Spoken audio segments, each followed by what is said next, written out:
నమస్కారం. ఐటీవీ వార్తలకు స్వాగతం. ముందుగా వార్తల్లోని ముఖ్యాంశాలు. కలుషిత నీరు, కలుషిత పాలు ఘటనపై అధికారులను ప్రశ్నించిన సీఎం. ప్రజల ఆరోగ్యంపై నిర్లక్ష్యం సహించుకోమన్న చంద్రబాబు. కలెక్టర్లు క్షేత్రస్థాయిలో పర్యటించాలని సీఎం ఆదేశం. కల్తీ ఘటనలపై అధికారులకు సీఎం హెచ్చరిక.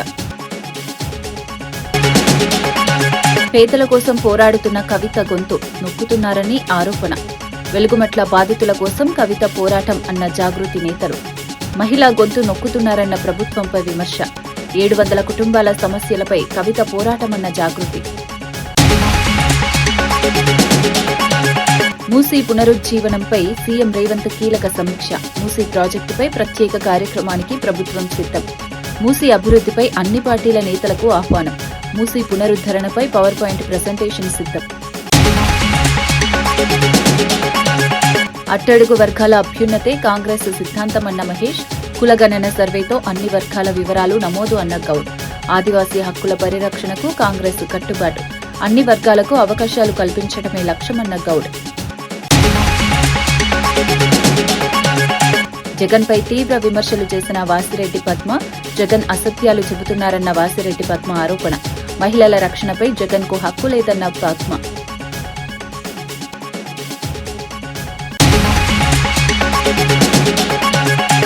పార్లమెంటులో స్పీకర్పై అవిశ్వాస తీర్మానం చర్చ సందర్భంగా టీడీపీ ఎంపీ లావు శ్రీకృష్ణదేవరాయలు చేసిన వ్యాఖ్యలను భువనగిరి ఎంపీ చామల కిరణ్ కుమార్ రెడ్డి తీవ్రంగా ఖండించారు. 2014 ఫిబ్రవరి 14న బ్లాక్ డేగా పేర్కొనడం సరైంది కాదన్నారు. తెలంగాణ రాష్ట్రం రాజ్యాంగబద్దంగా ఏర్పడిందని, అప్పట్లో అన్ని రాజకీయ పార్టీలు దీనికి మద్దతు తెలిపాయని గుర్తు చేశారు. బీజేపీ నాయకులను ప్రసన్నం చేసుకోవడానికి ఇలాంటి తప్పుడు వ్యాఖ్యలు చేయకూడదన్నారు. ప్రస్తుతం 2 రాష్ట్రాలు సత్సంబంధాలతో ముందుకు సాగుతున్న సమయంలో ఇలాంటి వ్యాఖ్యలు ప్రాంతాల మధ్య విభేదాలను పెంచుతాయని హెచ్చరించారు. తెలంగాణ ప్రజల భావోద్వేగాలను గౌరవించాలని సూచించారు. పార్లమెంటు వంటి వేదికలపై బాధ్యతాయుతంగా మాట్లాడాలని అన్నారు. ఇప్పుడు ఈ రోజు ముఖ్యమంత్రిగా ఉన్న చంద్రబాబు నాయుడు కూడా నేను తెలంగాణకు వ్యతిరేకం కాదు, నేను తెలంగాణ ఇయ్యాలి అని కోరుకునే వ్యక్తిని అని ప్రత్యేకంగా ఓపెన్ గా చెప్పిండు. ఓపెన్ గా వాళ్ళందరూ కూడా పార్లమెంట్ కి వాళ్ళ ఇంట్రెస్ట్ ని తెలియజేసారు, అన్ని పొలిటికల్ పార్టీలు. అప్పుడున్నటువంటి బీజేపీ సుష్మా స్వరాజ్ ని ఈ రోజు కూడా బీజేపీ వాళ్ళు గొప్పలు చెప్పుకుంటారు. సుష్మా స్వరాజ్ వల్లనే ఈ రోజు తెలంగాణ వచ్చిందని.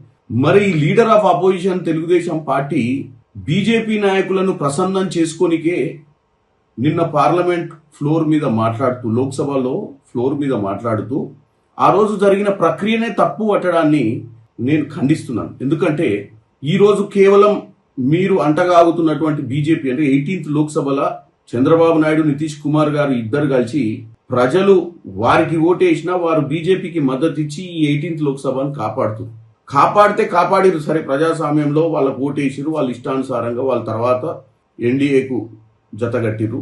దాన్ని నేను తప్పు పడతలేను. కానీ కేవలం నిన్న ఫ్లోర్ మీద బీజేపీ నాయకులను ప్రసన్నం చేసుకోనికనే చరిత్రను తప్పుగా చిత్రీకరించి ప్రజల సెంటిమెంట్లకు ఎగెనిస్ట్ గా మాట్లాడడాన్ని తప్పుపడుతున్న లావు కృష్ణదేవరాయలు గారు.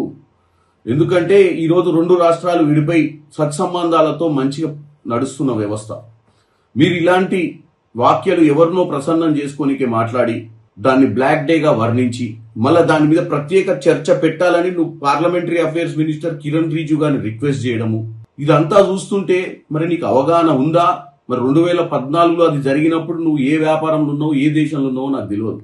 ఎందుకంటే మీరు ముఖ్యంగా మీరు ఫ్లోర్ లీడర్ గా ఉన్నారు కాబట్టి మీరు చరిత్రను తెలుసుకోవాలి, లేదా మీ నాయకులను అడిగి వాస్తవాలు మాట్లాడాలి. ఏది మీ టీడీపీ నాయకులు, అంతే తప్ప ఇష్టానుసారంగా మాట్లాడితే ఊరుకునేది లేదు.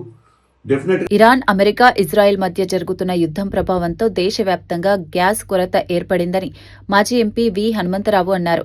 ఇది రాష్ట్రాల సమస్య కాదని, కేంద్ర ప్రభుత్వ సమస్య అని వ్యాఖ్యానించారు. ప్రధాని మోడీ వెంటనే ఈ సమస్యను పరిష్కరించాలని డిమాండ్ చేశారు. గ్యాస్ లేకపోవడంతో హాస్టళ్లలో చదువుకునే విద్యార్థులు భోజనం లేక ఇబ్బందులు పడుతున్నారని తెలిపారు. హోటళ్లు కూడా మూతపడే పరిస్థితి ఏర్పడిందని అన్నారు.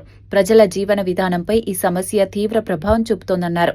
అంతర్జాతీయ స్థాయిలో జరుగుతున్న యుద్ధాన్ని ఆపేందుకు కూడా ప్రధాని చర్యలు తీసుకోవాలని సూచించారు. పిల్లలు హాస్టల్లో చదువుతున్న వాళ్ళకు ఇదొక ఏది భోజనాలకు ఇబ్బంది అవుతుంది. తిండి లేక మళ్ళీ హాస్టల్ పిల్లలు ఇప్పటికే మాకు మంచి భోజనం దొరకలేదని కొన్ని దగ్గర పిల్లలు కూడా చనిపోతున్నారు.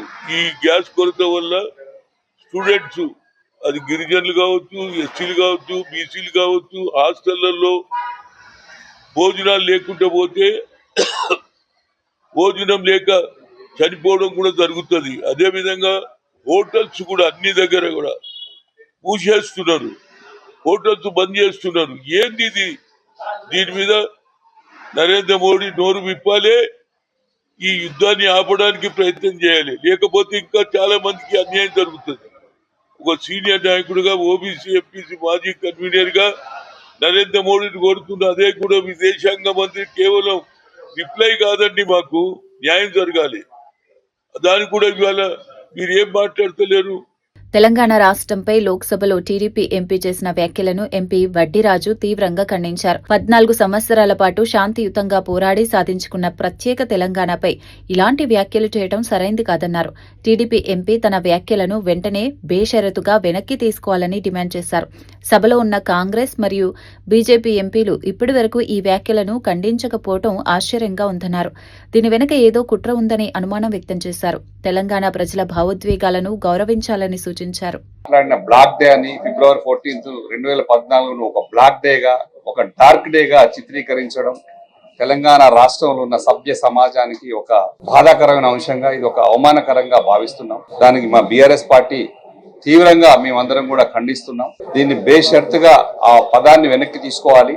ఇంతకుముందు మా అన్న సురేష్ అన్న చెప్పినట్టుగా ఒక బిల్ పాస్ చేసే ప్రక్రియలో అనేక కట్టుదిట్టమైన ప్రోగ్రామ్స్ చేస్తారు, చర్యలు తీసుకుంటారు. దాంట్లో భాగంగా చేసి చాలా 14 ఏళ్ల పోరాటం తర్వాత వచ్చినటువంటి తెలంగాణను కేసీఆర్ గారు 10 ఏళ్లు బ్రహ్మాండంగా పాలించి ఒకటే ఒక మాట మాట్లాడారు. ఒకటే ఎగ్జాంపుల్, 2 రాష్ట్రాలు విడిపోయినప్పటికీ ఒక అన్నదమ్ముల్లా కలిసి ఉంటామనే భావన కల్పించి ఎవరికైనా ఆంధ్ర వాళ్ళు కానీ ఎవరైనా సరే ఇక్కడ ఉన్న ఏ రాష్ట్రం నుంచి వచ్చి ఉన్న వాళ్ళని ఏ ఇబ్బంది పడ్డా వాళ్ళ కాళ్లకు ముళ్ళు గుచ్చుకుంటే నేను పంటితో తీస్తాను అని చెప్పేసి కేసీఆర్ గారు ఏదైతే మాట చెప్పారో ఆ మాట ప్రకారం ఇప్పటి వరకు కూడా ఎక్కడ కూడా ఎలాంటి ఇబ్బందులు లేకుండా ఒక సోదర భావంతో ప్రశాంతమైన వాతావరణం తెలంగాణను అభివృద్ధి చేసుకుంటూ ముందుకెళ్తున్నటువంటి వాతావరణంలో 2 రాష్ట్రాలు ఎక్కడోళ్ళక్కడ డెవలప్ చేసుకుంటున్న తరుణంలో నిన్న ఒక లోక్సభ నాయకుడు మాట్లాడడం ఒక బ్లాక్ డేగా, ఒక డార్క్ డేగా చిత్రీకరించడం, మాట్లాడడం, దాన్ని తీవ్రంగా ఖండిస్తున్నాం. ఈ పదాల్ని తీవ్రంగా బేషరతుగా వెనక్కి తీసుకోవాలి. దీనిపై ఆంధ్ర సీఎం చంద్రబాబు నాయుడు గారు, డిప్యూటీ సీఎం పవన్ కళ్యాణ్ గారు కూడా స్పందించాల్సిన అవసరం ఉంది. ఎందుకంటే ఎక్కడో ఏదో మూలన తెలంగాణ సమాజానికి అనుమానాలు రేకెత్తించే విధంగా మాట్లాడిన మాటలు అవి. దానికోసమే నిన్న అతను మాట్లాడిన సందర్భంలో అదే హౌస్ లో ఉన్నటువంటి కాంగ్రెస్ ఎంపీలు 8 మంది కానీ, బీజేపీ ఎంపీలు 8 మంది కానీ ఏ ఒక్కరు కూడా దాన్ని ఖండించలేదు, ఇప్పటి వరకు కూడా ఖండించలేదంటే దీన్ని తెలంగాణ రాష్ట్ర ఉన్నటువంటి సమాజం కూడా ఏదో అనుమానాలకు దారితీస్తున్నటువంటి అంశం ఇది. దీన్ని మేము తీవ్రంగా ఖండిస్తున్నాం. ఖచ్చితంగా వెనక్కి తీసుకోవాలి. ఎప్పుడైనా సరే మట్టి పైనకైనా సరే ఇంటోడు ఉండాలని చెప్పేసి కేసీఆర్ గారు ఎలా అయితే చెప్తారో బీఆర్ఎస్ పార్టీ కూడా లోక్సభ సభ్యులు కనుక నిన్న ఉండి ఉంటే లోక్సభలో ఖచ్చితంగా తీవ్రంగా ఖండించే వాళ్ళం. ఇది తెలంగాణ సమాజానికి ఒక మచ్చలాగా మిగిలిపోకుండా దాన్ని వెంటనే చర్య తీసుకోవాలని చెప్పి టీడీపీ పార్టీని మేము డిమాండ్ చేస్తున్నాం. దేశ జనాభాలో సుమారు 10% గిరిజనులున్నప్పటికీ కేంద్ర ప్రభుత్వం గిరిజన ప్రాంతాలను నిర్లక్ష్యం చేస్తోందని మంత్రి సీతక్క విమర్శించారు. కేంద్రానికి గిరిజన ప్రాంతాల సంపదపై ఉన్న ఆసక్తి గిరిజనుల అభివృద్ధిపై లేదన్నారు. నెహ్రూ కాలం నుంచి రాహుల్ గాంధీ వరకు కాంగ్రెస్ పార్టీ గిరిజన సంక్షేమం కోసం కృషి చేస్తోందని తెలిపారు. గిరిజనులకు కాంగ్రెస్ పార్టీనే అండగా నిలుస్తోందన్నారు. గిరిజన ప్రాంతాల్లో విద్య మరియు ఉపాధి అవకాశాలను పెంచి వారి సర్వతోముఖ అభివృద్ధి సాధించడమే కాంగ్రెస్ లక్ష్యమని మంత్రి సీతక్క పేర్కొన్నారు. నుంచి మొదలు పెడితే ఈ రోజు రాహుల్ గాంధీ గారి వరకు గిరిజన ప్రాంతాలను అభివృద్ధి చేసుకోవాలి, ట్రైబల్ నాయకత్వాన్ని డెవలప్ చేయాలని కలలు గని గిరిజనుల కోసం 5th షెడ్యూల్ ఏరియా కావచ్చు, అటు ఈశాన్య రాష్ట్రాల్లో 6th షెడ్యూల్ ఏరియా కావచ్చు, లేదా మైదాన ప్రాంతాల్లో మాడా పథకం కావచ్చు, ఐటీడీఎల్ కావచ్చు, అదే విధంగా పీసా కావచ్చు, ఇట్లా ఏ తెగకైనా కూడా ఆయా కాలాలలో టైమింగ్స్ బట్టి 1950 నుంచి ఇప్పటి వరకు మన ప్రభుత్వం కేంద్రంలో ఉన్నంత వరకు కొత్త కొత్త విధానాలు తీసుకొచ్చి మన గ్రామాలను మనల్ని రక్షించే విధంగా, మన జనాభాకు అనుగుణంగా రిజర్వేషన్లు ఇచ్చే విధంగా మరి ఆలోచించి మరి పనిచేసింది కాంగ్రెస్ ప్రభుత్వం. కానీ గత 10 ఏళ్లలో కూడా ఇటు బీఆర్ఎస్ హయాంలో కానీ అటు బీజేపీ హయాంలో 12 సంవత్సరాలుగా మన ప్రాంతాల మీద దోపిడీ కోసం ప్రయత్నం చేసి తప్ప మన యొక్క చట్టాలను మరి అదేవిధంగా మన యొక్క సంరక్షణను ఎప్పుడు కూడా సంక్షేమాన్ని ఎప్పుడు కూడా పట్టించుకోలేదు. కాబట్టి మన ప్రభుత్వంలో కూడా కొన్ని సమస్యలు ఉన్నాయి. వాటిని పిసిసి అధ్యక్షుల వారు కానీ మేము కానీ ఖచ్చితంగా ఇక్కడ ఉన్నటువంటి ఎమ్మెల్సీ గారులు మరి శంకర్ నాయక్ అన్న గారి ఆధ్వర్యంలో స్టేట్ ఎస్టీసీఎల్ కమిటీ నుంచి ఖచ్చితంగా ముఖ్యమంత్రి గారిని కలిసి వాటిని మనం తొందరలోనే పరిష్కరించుకోవాల్సిన అవసరం ఉంది. ఇటు ఐటీడీఏలను ఇంకా కొత్త వాటిని మనము సాధించుకోవాలి. 3 కార్పొరేషన్లను ఇంప్లిమెంట్ తీసుకోవాలి. అదే విధంగా మరి ఎడ్యుకేషన్, అదే విధంగా ఎంప్లాయ్మెంట్, ఉద్యోగ ఉపాధి అవకాశాలు లేక ఎంతో మంది ఇబ్బంది పడుతున్న క్రమంలోనే ఆనాడు కాంగ్రెస్ ప్రభుత్వంలో ప్రత్యేక డిఎస్సీలు కానీ ప్రత్యేక ఉద్యోగాలు కానీ ఇచ్చినటువంటి చరిత్ర మన కాంగ్రెస్ ప్రభుత్వం. ఇప్పుడు అవన్నీ కూడా మళ్ళీ సాధించుకోవాలి. అందుకనే అన్ని అవగాహన ఉన్న ఈ దేశ్కి కో మాలిక్ కోనే అని రాహుల్ గాంధీ గారు అడుగుతారు. అది ట్రైబ్స్ అనేది చెప్తా ఉంటాడు. కాబట్టి మరి వారికి మన మీద అంత ప్రేమ ఉన్నది.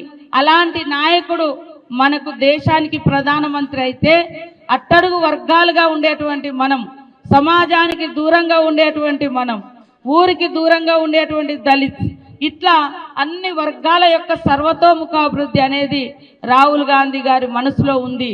ఆయన ఎప్పుడు కూడా బడుగు బలహీన వర్గాలు పేదల పక్షాన ఉంటాడు. కాబట్టే అట్టడుగు వర్గాల అభ్యున్నతే కాంగ్రెస్ పార్టీ ప్రధాన సిద్ధాంతమని టీపీసీసీ అధ్యక్షుడు మహేష్ కుమార్ గౌడ్ తెలిపారు. రాహుల్ గాంధీ ఆలోచనలకు అనుగుణంగా తెలంగాణలో సీఎం రేవంత్ రెడ్డి కులగణన సర్వే నిర్వహించారని తెలిపారు. ఎస్సీ, ఎస్టీ, బీసీ, మైనారిటీల వివరాలను అధికారికంగా నమోదు చేసినట్లు తెలిపారు. ఆదివాసీ హక్కుల పరిరక్షణ మరియు వారి జీవన ప్రమాణాల మెరుగుదల కోసం కాంగ్రెస్ ప్రభుత్వం పనిచేస్తోందన్నారు. కార్పొరేషన్లు మరియు డైరెక్టర్ పదవుల ద్వారా అన్ని వర్గాలకు అవకాశాలు కల్పించడమే ప్రభుత్వ లక్ష్యమని మహేష్ గౌడ్ చెప్పారు. ఉద్యమంగా మారింది అది. రాహుల్ గాంధీ ఆకాంక్షని పరిపూర్ణంగా నెరవేర్చిన వ్యక్తి ఎవరు అంటే అగ్రవర్ణానికి చెందినటువంటి రేవంత్ రెడ్డి గారు. ఈ రాష్ట్రంలో రాహుల్ గాంధీ ఆశల్ని పూరిస్తూ కుల సర్వే చేసి ఎస్సీ, ఎస్టీ, బీసీ, మైనార్టీల సంఖ్య తెలియపరుస్తూ ఒక అఫీషియల్ డాక్యుమెంట్ ఇచ్చినాడు. బ్రిటిష్ పాలనలో 100 ఏళ్లకు ముందు జరిగినటువంటి కుల సర్వే తర్వాత ఈ దేశంలో స్వాతంత్ర భారతదేశంలో ఏదైనా రాష్ట్రం కుల సర్వే చేసింది అధికారికంగా అంటే అది తెలంగాణ రాష్ట్రం మాత్రమే. మిత్రులారా, ఎందుకు ఇవన్నీ చేస్తా ఉన్నాం అంటే ఇది ఖర్గే గారు, రాహుల్ గాంధీ, సోనియా గాంధీ గారి యొక్క ఆకాంక్ష. రేవంత్ రెడ్డి గారి నేనైనా కాంగ్రెస్ కుటుంబానికి అత్యంత నమ్మకస్తులుగా ఇవాళ ఈ రాష్ట్రంలో వారి అనుగుణంగా పాలన జరుగుతూ ఉంది. కార్పొరేషన్ చైర్మన్లు ఇచ్చాం, 2 కార్పొరేషన్లు ఇచ్చాం. మిగిలిన కార్పొరేషన్ కూడా పేయబోతా ఉన్నాం. మార్చి ఆఖరికల్లా కార్పొరేషన్ చైర్మన్స్ తో పాటు బెల్లయ్య నాయక్, శంకర్ నాయక్ కలిసి ఇచ్చినటువంటి లిస్ట్ లో మెజారిటీ సభ్యులకి డైరెక్టర్ పోస్టులు ఇవ్వబోతా ఉన్నాం. ఆలస్యమైంది మిత్రులారా, డైరెక్టర్ లేడు, ఆలస్యమైంది ఒప్పుకుంటాను, రకరకాల కారణాలు. కానీ డెఫినెట్ గా మార్చ్ ఎండింగ్ కానీ 1 ఏప్రిల్ కానీ ఏప్రిల్ మొదటి వారంలో కానీ వేయబోతా ఉన్నాం. కాంగ్రెస్ పార్టీ మనందరి పార్టీ. కేసీఆర్ లా ఒక వ్యక్తి పాలన కాదు, ఇది సమిష్టి పాలన. కాంగ్రెస్ పార్టీ అంటేనే సమిష్టి నిర్ణయాలు. దానిలో భాగంగానే ఈ రాష్ట్రంలో ఏ ప్రభుత్వ పరంగా నిర్ణయం తీసుకున్నా పార్టీ ఫిరాయింపుల అంశంపై రాజ్యాంగంలో మార్పులు కావాలని కాంగ్రెస్ కేంద్ర నాయకురాలు మాట్లాడుతున్నారని ఎంపీ కేఆర్ సురేష్ రెడ్డి అన్నారు. కానీ తెలంగాణలో మాత్రం కాంగ్రెస్ దీనికి విరుద్ధంగా వ్యవహరిస్తోందని విమర్శించారు. ఒక పార్టీ నుంచి గెలిచి మరో పార్టీ నుంచి పోటీ చేయడం ప్రజాస్వామ్యానికి విరుద్ధమన్నారు. స్పీకర్ ఇచ్చిన తీర్పు ప్రజల్లో నవ్వుల పాలవుతుందని వ్యాఖ్యానించారు. ఇలాంటి తీర్పులు ప్రజాస్వామ్యానికి మంచివి కావని అన్నారు. ఈ తీర్పుపై అన్ని అవకాశాలను ఉపయోగించి జ్యుడిషియల్ రివ్యూకు వెళ్తామని తెలిపారు. అవసరమైతే ఈ అంశాన్ని పార్లమెంట్లో కూడా ప్రస్తావిస్తామని స్పష్టం చేశారు. ఈ విషయంపై రాజకీయంగా మరింత పోరాటం కొనసాగిస్తామని చెప్పారు. కొన్ని కేసులు అయితే దాన్ని ఆంగ్లంలో అంటారు కదా, ఓపెన్ అండ్ షట్ కేసు అని. ఒక పార్టీ నుంచి పోటీ చేశావు, మళ్ళీ ఓ పార్టీలో జాయిన్ అయ్యావు, వేరే పార్టీ నుంచి మళ్ళీ పోటీ చేసినప్పటికి కూడా మరి అది పార్టీ మార్పిడి కింద తీసుకోలేమనే మాట చెప్పడం, మరి స్పీకర్ గారి నిర్ణయాన్ని పై మేము వెళ్ళటం లేదు. కానీ తప్పనిసరిగా ప్రభుత్వం ఏ విధంగానైతే ఒత్తిడి పెడుతుందో తెలంగాణ ప్రభుత్వం, తెలంగాణలో ఉన్న కాంగ్రెస్ పార్టీ మరి యాంటీ డిఫెక్షన్ బిల్ ని నిజంగా మరి దేశ ప్రజలు నవ్వే విధంగా మరి అక్కడ పరిపాలన కొనసాగుతుందనే విషయాన్ని చాలా స్పష్టంగా కనిపిస్తుంది. మరి ఈ రోజు ఒక శాసనసభ్యుడు తన పార్టీ వదిలేసి వేరే పార్టీ నుంచి నిలబడి పోటీ చేసినా, లేకుంటే స్పష్టంగా వేరే పార్టీలో జాయిన్ అయినా, కండువాలు వేసుకున్నా మరి వాళ్ళు పార్టీ మార్పలేదనే మాట చెప్పడం నిజంగా ఇది ప్రజాస్వామ్యానికి, ప్రత్యేకంగా పార్లమెంటరీ డెమోక్రసీకి ఇది నిజంగా ఇది మంచి విషయం కాదని భావించాలి. ఏదైతే మాకు అవకాశాలు ఉన్నాయో మా పార్టీ ప్రతి ఒక్క వేదికపై ఈ అంశాన్ని తీసుకెళ్లి ఈ కాన్స్టిట్యూషనల్ గా కానీ లీగల్ గా పోరాటంతో పాటు పొలిటికల్ బ్యాటిల్ కూడా బీఆర్ఎస్ పార్టీ దీనిపై తప్పనిసరిగా టేకప్ చేస్తాం. పార్లమెంట్ లో కూడా ఈ అంశాన్ని, ఎందుకంటే మొదటి నుంచి కూడా ప్రతి ఒక్క అంశంపై కేసీఆర్ గారు ఇచ్చిన ఆదేశాల మేరకు మేము ప్రతి సందర్భంలో ఈ యాంటీ డిఫెక్షన్ పై మాట్లాడడం జరుగుతుంది.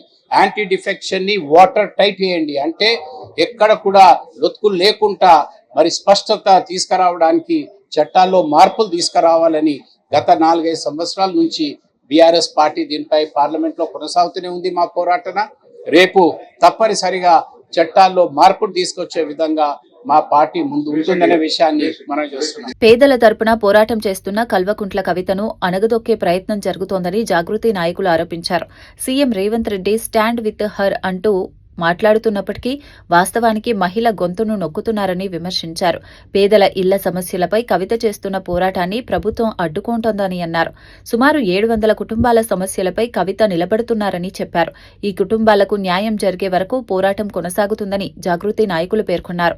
ఈ అంశం తెలంగాణ రాజకీయాల్లో చర్చకు దారితీస్తోంది. జాగృతి రాష్ట్ర అధ్యక్షురాలు శ్రీమతి కల్వకుంట్ల కవితక్క గారిని అన్యాయంగా, అక్రమంగా, అప్రజాస్వామికంగా ఒక మహిళా నాయకురాలని చూడకుండగా, మహిళా పోలీసులు లేకుండగా అరెస్టు చేసి పోలీస్ స్టేషన్లో రాత్రి 8 గంటల వరకు నిర్బంధించి 8 తర్వాత రిలీజ్ చేస్తే మళ్లీ కూడా ఏ డిమాండ్తో అయితే పేదలకు న్యాయం చేసేంత వరకు అక్కడి నుంచి కదలనని ఒక చిత్తశుద్ధితో పోరాటం చేస్తున్నటువంటి కవితక్క గారిని మళ్లీ అక్కడ అంబేద్కర్ భవన్కి వెళ్లి ధర్నా చేస్తున్నటువంటి క్రమం లోపల, నిరసన దీక్ష చేస్తున్నటువంటి సందర్భంలో మళ్లీ తెల్లవారుజామున నిన్ను అరెస్ట్ చేసి ఇక్కడికి తీసుకొచ్చి ఇక్కడ కార్యాలయంలో ఇంటి దగ్గర వదిలితే మళ్లీ కూడా పేదలకు, అక్కడ ఉన్నటువంటి ఖమ్మం జిల్లా వెలుగుమట్ల బాధితులకు న్యాయం చేసేంత వరకు కూడా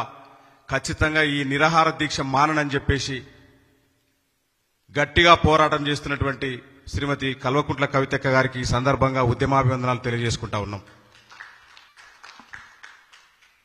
ఈరోజు మహిళా దినోత్సవం అయిపోయినటువంటి మార్చి 8న మహిళా దినోత్సవం జరిగితే రాష్ట్ర ప్రభుత్వం చాలా గట్టిగా స్టాండ్ విత్ హర్ అని చెప్పేసి గొప్ప కార్యక్రమం చేసింది. మేము ఆమెతో నిలబడతామని చెప్పేసి. కానీ దురదృష్టం, ఒక మహిళని చూడకుండగా, మీరు ఏ చిత్తశుద్ధి లేకుండగా, అంటే మీకు ఇదొక ఉదాహరణ, మీకు మహిళల పట్ల చిత్తశుద్ధి లేదని చెప్పడానికి మహిళా దినోత్సవం అయిపోయినటువంటి 2 రోజులకే కనీసం విచక్షణ లేకుండా ఒక అప్రజాస్వామికంగా న్యాయబద్ధమైనటువంటి డిమాండ్తో పేద వర్గాలకు న్యాయం చేయాలన్నటువంటి ఏకైక లక్ష్యంతో ఎవరో ఇచ్చిన భూములు కావవి, ప్రభుత్వ భూములు అంతకన్నా కావవి, భూదాన్ ట్రస్ట్ ద్వారా సంక్రమించినటువంటి న్యాయబద్ధమైనటువంటి పట్టాలు కలిగి ఉన్నటువంటి పేదలను మీ భూదాహం కోసం ఖమ్మం జిల్లాలో ఉన్నటువంటి 3 మంత్రుల కోసం ఈ రకంగా చేయడం దుర్మార్గం అని చెప్పేసి గట్టిగా నిలబడి మాట్లాడితే మహిళ గొంతు నొక్కే ప్రయత్నం చేసినారు. అందుకే తెలంగాణ జాగృతి స్టాండ్ విత్ హర్ కాదు, మహిళకు రాజకీయ రంగంలో కానీ, ఉద్యోగ రంగాలలో కానీ, వ్యాపార రంగంలో కానీ మహిళకు తన స్పేస్ను తనకివ్వాలా, అదే నిజమైనటువంటి మీరు మహిళలకు ఇచ్చేటువంటి గౌరవం అని చెప్పేసి జాగృతి ఒకవైపు పిలుపునిస్తా ఉంటే, మీరేమో స్టాండ్ విత్ హర్ అని చెప్పేసి తిరిగి మహిళల యొక్క గొంతులు నొక్కే ప్రయత్నం చేస్తా ఉన్నటువంటి పరిస్థితి. రాష్ట్రంలో చోటు చేసుకున్న పలు ఘటనలపై సీఎం చంద్రబాబు స్పందించారు. శ్రీకాకుళంలో డయేరియా, రాజమండ్రిలో కల్తీపాలు, పెట్లపాలెంలో బాణసంచా ఘటనలు బాధాకరమని అన్నారు. నీరు కలుషితమవుతుంటే మరియు పాలు కల్తీ అవుతుంటే సంబంధిత శాఖలు ఏం చేస్తున్నాయని ప్రశ్నించారు. ప్రజల ఆరోగ్యంతో సంబంధమున్న అంశాల్లో నిర్లక్ష్యం సహించబోమన్నారు. జిల్లాల కలెక్టర్లు కనీసం 8 రోజులు క్షేత్రస్థాయిలో పర్యటించాలని ఆదేశించారు. సమస్యలను ప్రత్యక్షంగా పరిశీలించి వెంటనే చర్యలు చర్యలు తీసుకోవాలని సూచించారు. ప్రజల ఆరోగ్యం మరియు భద్రతపై అధికారులు ప్రత్యేక దృష్టి పెట్టాలని సీఎం స్పష్టం చేశారు. చూసిన తర్వాత చాలా బాధేస్తుంది. Somewhere we are missing, we cannot miss it. అందుకే నేను చెప్తున్నా, ఈరోజు చాలా కఠినంగా ఉంటాం. ప్రజల ప్రాణాలపైన లెక్క లేకుండా కొంతమంది బిహేవ్ చేస్తే అలాంటి వాళ్ళని అప్రమత్తంగా ఉండే స్వార్థం ఎప్పుడూ సమాజంలో ఉంటుంది. అవకాశాలు ఎట్లయితే ఉన్నాయో ఛాలెంజెస్ కూడా వస్తూ ఉంటాయి. మనం ఫ్రీగా ఉన్నామంటే ఉదాసీనత వల్ల అడ్మినిస్ట్రేషన్ కింది వాళ్ళు కొంతమంది స్వార్థపరులు వచ్చి ఇవన్నీ చేసే పరిస్థితి వస్తుంది. ఈరోజు water contamination, is it not our responsibility? 3, food adulteration, what safety food safety department is doing. 3వది ఈ బాణసంచాలు, ఇవన్నీ కూడా ఎక్స్ప్లోజివ్ ఉన్నప్పుడు what are all the safety measures we are taking? It is not on paper. I want to be very clear, we'll redefine all these things. It cannot happen. Anybody will commit failure unte concerned officers పైన, ప్రజలు కూడా పిచ్చిగా చేస్తే వాళ్ళపైన కూడా కఠినంగా యాక్షన్లు తీసుకుంటే తప్ప ఏ కొద్ది మంది స్వార్థం కోసం సమాజంలో ఇలాంటి జరగడానికి వీలు లేదు. అందుకే నేను ఒకటే చెప్తున్నా, all collectors minimum 8 days in a month you must be in field. Then only you will have a grip. ఇప్పుడు నవేడేస్ మీ కంప్యూటర్ ఇప్పుడు పెట్టుకుంటే ఎక్కడికి పోయినా మీకు సేమ్ థింగ్. 8 days ఫీల్డ్ లో ఉండాలి, ప్రజల్ని ప్రిపేర్ చేయాలి, అధికార యంత్రాంగాన్ని అప్రమత్తం చేయాలి. అనంతపురంలో టీడీపీ ఎమ్మెల్యే దగ్గుపాటి ప్రసాద్ పై ముస్లిం సంఘాల జేఏసీ నాయకులు తీవ్ర విమర్శలు చేశారు. టీడీపీ కార్యకర్త నూర్ మహ్మద్ ను ఎమ్మెల్యే అనుచరులు బెదిరించారని ఆరోపించారు. రాయల్ మధు మరియు ఇస్మాయిల్ అనే అనుచరులు ఈ బెదిరింపులకు పాల్పడ్డారని చెప్పారు. ఎమ్మెల్యే దగ్గుపాటి ప్రసాద్ రౌడీ షీటర్ల సలహాలతో వ్యవహరిస్తున్నారని విమర్శించారు. ఇఫ్తార్ విందుకు నూర్ మహ్మద్ హాజరు కాకపోవటమే ఈ వివాదానికి కారణమని తెలిపారు. అనంతపురంలో ఎమ్మెల్యే ఆగడాలు శృతిమించాయని ఆరోపించారు. ఈ వ్యవహారంపై చర్యలు తీసుకోవాలని ముస్లిం సంఘాల నాయకులు డిమాండ్ చేశారు. మేము తెలుగుదేశం పార్టీకి ఓట్లేసి గెలిపించిన దానికి మాకు దాని పరిహారంగా ఈ రోజు మైనార్టీల పైన దాడులు చేస్తుంటే మేము పునరాలోచించుకోవాల్సి వస్తుంది. రాబోయే మున్సిపల్ ఎన్నికలలో ఇటువంటి చెంచగాళ్ళని పక్కన పెట్టుకొని డబ్బున్న వాళ్ళని, ల్యాండ్ గ్రాబర్లని, శాండ్ మాఫియాని వెంట పెట్టుకొని ఎమ్మెల్యే గారు ఈ రకంగా ఉన్నారు. మీ పద్ధతి మార్చుకోవాలా? ఒకవేళ మీకు డబ్బు ఎంత ఖర్చు అయిందో చెప్పండి ఎమ్మెల్యే గారు. మీ డబ్బు ఇంటింటికి చందా వసూలు చేసుకొని మీరు ఎమ్మెల్యేగా నిలబడిన డబ్బు ఖర్చు రిటర్న్ ఇచ్చేస్తాం మేము మైనార్టీలంతా. మీరు ఎమ్మెల్యేగా రాజీనామా చేయండి. ఎమ్మెల్యేగా రాజీనామా చేసి మళ్ళీ మీరు ప్రజల్లోకి రండి. లేదా మీ వాళ్ళని, ఎవరైతే మా మైనార్టీ నాయకుడిని ఇఫ్తార్ పెడుతుంటే మీ అఫీషియల్ ప్రోగ్రామ్ లో అతని ఇంటికి ఇఫ్తార్ విందుకు ఎమ్మెల్యే గారు వస్తారని ప్రకటించిన తర్వాత ఒక వార్డు కార్పొరేటరు ఆ మైనార్టీ ఇంటికి పోకూడదని చెప్పి వాడిని టార్చర్ పెట్టి వాడి ఇంటికి వచ్చి నా వార్డు, నేను ఈ సామ్రాజ్యానికి నేను అధిపతిని ఈ వార్డుకి అని చెప్పి, ఈ అధిపతి సామ్రాజ్యం ఏంది, అతని కాళ్ళు పట్టించుకుంటారు. ఒక మైనార్టీ లీడర్ ను పిలుచుకొని ఇంటికాడ కాళ్ళు పట్టించుకుంటే వాడు అగౌరవం పడలేక ఈ రోజు మందు తాగితే వాళ్ళ పెళ్ళాం బిడ్డలు ఎవరు వాళ్ళకి సాగుతారు? ఎవరు వాళ్ళ న్యాయం చేస్తారు? ఎమ్మెల్యే గారు మీరు మంచివారే కావచ్చు, కానీ చీడ పురుగులు మీ వెంట ఉన్నారు. వాళ్ళని తప్పించి గౌరవంగా మంచి విద్యావేత్తలను, మంచి పారిశ్రామికవేత్తలను, సామాజిక న్యాయం చేసే వాళ్ళను, స్వచ్ఛంద సంస్థల వాళ్ళను వెంట పెట్టుకొని తిరగండి. ఈ రకంగా రౌడీలను పెట్టుకొని తిరిగితే వారం లోపల మీరు క్షమాపణ చెప్పి మీ వాళ్ళతో క్షమాపణ చెప్పకపోతే మీ యొక్క ఇఫ్తియార్లు మేము బాయ్కాట్ చేస్తున్నాం. అనంతపురం పట్టణంలో ఈ రోజు నుంచి ఎమ్మెల్యే గారు ఏ మసీదుకు ఇఫ్తియార్కు పోకూడదు. పోయినారంటే ఆ మసీదుని మేము బ్లాక్ లిస్ట్ పెడతాం. ఆ మసీదు ముతవల్లికి కానీ పేష్మామకు కానీ తప్పకుండా వాళ్ళ ఇంటికి ముట్టడి చేస్తాం. ఈ రోజు నుంచి ఇఫ్తియార్కు నువ్వు పెట్టిన మైనార్టీ ఇఫ్తియార్ను నువ్వు తిరస్కరించినావు కాబట్టి నీ అనంతపురం పట్టణంలో ఎమ్మెల్యే గారు వచ్చిన ఏ ఇఫ్తియార్ కూడా జరగకూడదని సభాముఖంగా తెలియజేసుకుంటున్నాను. మేము తప్పకుండా కాంగ్రెస్ పార్టీ ఎప్పుడూ వెనకబడిన వర్గాల పక్షపాతిగా నిలుస్తోందని ఎమ్మెల్సీ అద్దంకి దయాకర్ అన్నారు. ఇంద్రవెల్లి గడ్డపై దళిత గిరిజన దండోరాతో ప్రారంభమైన పోరాటం నేడు ప్రజా పాలనకు బలమైన పునాది వేసిందన్నారు. సీఎం రేవంత్ రెడ్డి నాయకత్వంలో గిరిజన పిల్లల ఆత్మగౌరవం మరింత పెరుగుతోందని వ్యాఖ్యానించారు. గిరిజన సమాజ అభివృద్ధి కోసం కాంగ్రెస్ ప్రభుత్వం కట్టుబడి ఉందన్నారు. సామాజిక న్యాయం జరగడమే ప్రభుత్వ లక్ష్యమని తెలిపారు. గిరిజన మరియు దళిత వర్గాల సంక్షేమానికి ప్రభుత్వం మరిన్ని కార్యక్రమాలు చేపడుతోందని చెప్పారు. మొత్తం నిర్వహించడం మొట్టమొదట సీతక్క దగ్గరనే మన ఎక్కడైతే ఇంద్రవెల్లి అక్కడి నుంచి మొదలైతే మొత్తంగా కూడా మన వర్గాలు కాంగ్రెస్ పార్టీకి ఈ రోజు దన్నుగా ఉండడం వల్ల కూడా ఈ రోజు కాంగ్రెస్ పార్టీ గెలవడానికి ఒక కారణమైంది. కాంగ్రెస్ పార్టీ గెలిచిన ఏ వర్గాలతోనైతే గెలుస్తుందో ఆ వర్గాలను కాపాడుకునే ప్రయత్నం చేస్తుంది. ఇంతకుముందు మురళీ నాయక్ గారు ఒక మంచి మాట అన్నారు.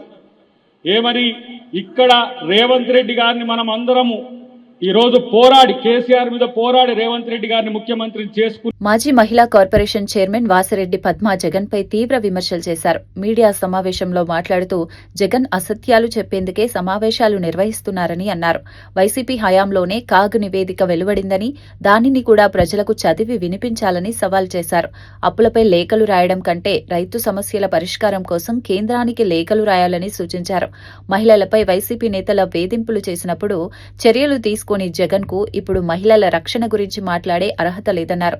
కల్తీ నెయ్యి, పరకామణి చోరీ కేసులో కూడా జగన్ ప్రమేయం ఉందని అనుమానం వ్యక్తం చేశారు.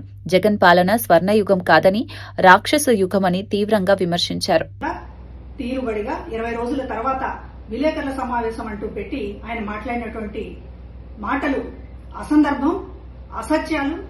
అసందర్భంగా ఈ రోజున ఆయన మాట్లాడినటువంటి తీరు చాలా ఆశ్చర్యం కలిగించింది. ఒకటి, ఆయన ఆర్థిక విధ్వంసం గురించి ఏదో మాట్లాడారు. అప్పులు చేస్తున్నారు రాష్ట్ర ప్రభుత్వం అనేటటువంటి దీంతో మాట్లాడుతూ కాగ్ రిపోర్టుని కోట్ చేశారు. అయ్యో జగన్మోహన్ రెడ్డి గారు, కాగ్ రిపోర్టుని మీరు కోట్ చేయాలి అనుకుంటే గతంలో మీ హయాంలో కాగ్ రిపోర్టు ఏం చెప్పింది అనేటటువంటిది కోట్ చేసి ఉంటే బాగుండేది కదా. కాగ్ రిపోర్టు మా ప్రభుత్వానికి చాలా కితాబ్ ఇచ్చింది అని మీరు ఏదైనా చూపించదలుచుకుంటే ఆ స్లైడ్ ఎందుకు వేయలేకపోయారు? కాగ్ రిపోర్ట్ ని ఆధారం చేసుకుని మాట్లాడాలి అని అంటే మన ప్రభుత్వానికి కాగ్ రిపోర్ట్ ఏమన్నా కితాబులు ఇచ్చి ఉంటే అది రిఫర్ చేయాలి. కానీ మీకు మీ హయాంలోనూ మీ అప్పులకు సంబంధించి మీ ఆర్థిక విధ్వంసాల గురించి కాగ్ చెప్పింది కదా, దాన్ని ఎందుకు సైలెంట్ మోడ్ లో పెట్టారు? ఇంకొకటి, ఈ ఆర్థిక విషయాలు మాట్లాడుతూ కేంద్రానికి మేము లేఖ రాస్తాం, కేంద్ర ఆర్థిక శాఖకి చేసిన అప్పుల మీద అని మాట్లాడుతున్నారు. అంటే రాష్ట్రానికి అప్పు పుట్టకుండా చేయడానికి మీరు దేశవ్యాప్తంగా అంతర్జాతీయంగా లేఖలు రాస్తున్నారు. రాష్ట్రానికి అప్పు పుట్టకూడదు అనేది మీ కంకణం కట్టుకుని మీ ప్రయత్నం మీరు చేస్తున్నారు. లేఖలు రాయాలి అనుకుంటే చాలా సమస్యలు ఉన్నాయి. రైతులు గిట్టుబాటు ధరలు మీరే చెప్పారు, గిట్టుబాటు ధరలు లేదని. గిట్టుబాటు ధర మీద ఏ రోజు కేంద్రానికి ఒక్క లేఖ రాయకుండా ఇవాళ అప్పు పుట్టకుండా చేయడానికి మాత్రం లేఖలు రాస్తానడం రాష్ట్రం మీద మీరు అలా కత్తిగట్టారా జగన్మోహన్ రెడ్డి గారు? ఇంకొకటి, మహిళల వేధింపుల పైన చంద్రబాబు గారి చర్యలు తీసుకోవడం లేదు అని మాట్లాడారు. మూసీ నది పునరుజ్జీవన ప్రాజెక్టుపై సీఎం రేవంత్ రెడ్డి కీలక సమీక్ష నిర్వహించారు. ఎల్లుండి హైదరాబాద్లోని తాజ్ కృష్ణ హోటల్లో మూసీ ఇన్వర్ట్స్ పేరుతో ప్రత్యేక కార్యక్రమం నిర్వహించనున్నట్లు తెలిపారు. ఈ కార్యక్రమంలో మూసీ ప్రాజెక్టు కార్యాచరణపై ప్రభుత్వం పవర్ పాయింట్ ప్రజెంటేషన్ ఇవ్వనుంది. ఈ కార్యక్రమానికి కేసీఆర్, కిషన్ రెడ్డి, బండి సంజయ్, అసదుద్దీన్ వంటి ప్రముఖ నేతలకు ఆహ్వానాలు పంపించారు. అలాగే అన్ని పార్టీల ఎమ్మెల్యేలు, ఎంపీలు, ఎమ్మెల్సీలు మరియు మీడియా ప్రతినిధులను కూడా ఆహ్వానించారు. మూసీ నది అభివృద్ధిపై విస్తృత చర్చ జరిపే లక్ష్యంతో ఈ కార్యక్రమాన్ని నిర్వహిస్తున్నట్లు ప్రభుత్వం తెలిపింది. వార్తలు ముగించే ముందు ముఖ్యాంశాలు మరోసారి. కలుషిత నీరు, కలుషిత పాలు ఘటనపై అధికారులను ప్రశ్నించిన సీఎం. ప్రజల ఆరోగ్యంపై నిర్లక్ష్యం సహించబోమన్న చంద్రబాబు. కలెక్టర్లు క్షేత్రస్థాయిలో పర్యటించాలని సీఎం ఆదేశం. కల్తీ ఘటనలపై అధికారులకు సీఎం హెచ్చరిక. పేదల కోసం పోరాడుతున్న కవిత గొంతు నొక్కుతున్నారని ఆరోపణ. వెలుగుమట్ల బాధితుల కోసం కవిత పోరాటం అన్న జాగృతి నేతలు. మహిళా గొంతు నొక్కుతున్నారన్న ప్రభుత్వంపై విమర్శ. 700 కుటుంబాల సమస్యలపై కవిత పోరాటమన్న జాగృతి. మూసీ పునరుజ్జీవనంపై సీఎం రేవంత్ కీలక సమీక్ష. మూసీ ప్రాజెక్టుపై ప్రత్యేక కార్యక్రమానికి ప్రభుత్వం సిద్ధం. మూసీ అభివృద్ధిపై అన్ని పార్టీల నేతలకు ఆహ్వానం. మూసీ పునరుద్ధరణపై పవర్ పాయింట్ ప్రెజెంటేషన్ సిద్ధం. అట్టడుగు వర్గాల అభ్యున్నతే కాంగ్రెస్ సిద్ధాంతమన్న మహేష్. కులగణన సర్వేతో అన్ని వర్గాల వివరాలు నమోదు అన్న గౌడ్. ఆదివాసీ హక్కుల పరిరక్షణకు కాంగ్రెస్ కట్టుబాటు. అన్ని వర్గాలకు అవకాశాలు కల్పించడమే లక్ష్యమన్న గౌడ్. జగన్పై తీవ్ర విమర్శలు చేసిన వాసిరెడ్డి పద్మ. జగన్ అసత్యాలు చెబుతున్నారన్న వాసిరెడ్డి పద్మ ఆరోపణ. మహిళల రక్షణపై జగన్కు హక్కు లేదన్న పద్మ.